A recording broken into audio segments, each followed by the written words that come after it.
स्वागत है आप सभी का डिवाइन टॉक में। आज नवरात्रि का 9वां दिन है, यानी कि आखिरी दिन है।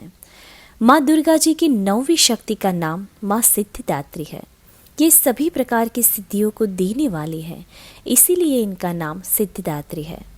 नवरात्रि पूजन के 9वें दिन माँ सिद्धिदात्री की उपासना करने का विधि विधान है। इस दिन शास्त्रीय विधि विधान और पूर्ण निष्ठा के साथ साधना करने वाले साधक को सभी सिद्धियों की प्राप्ति हो जाती है।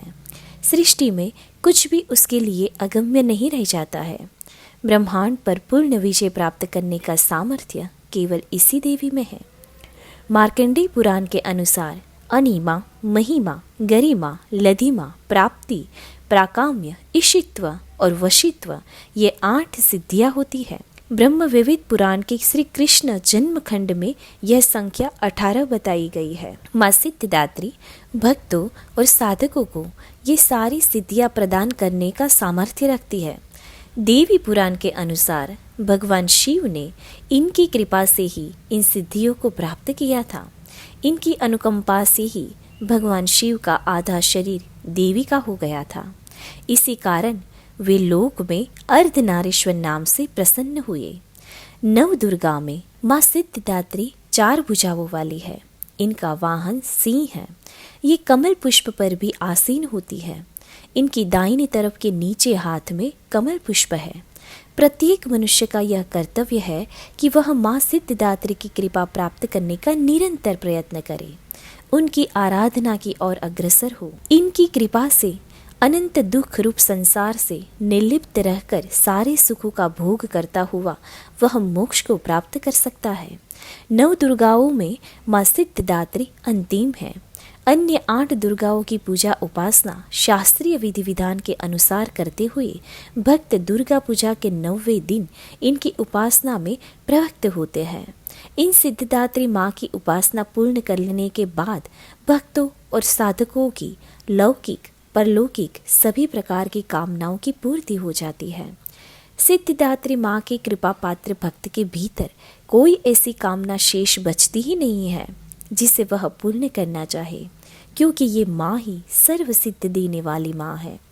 वह सभी सांसारिक इच्छाओं, आवश्यकताओं और स्पृहाओं से ऊपर उठकर मानसिक रूप से माँ भगवती के दिव्य लोकों में विचरण करता हुआ उनकी कृपा रस पीयूष का निरंतर पान करता रहता है।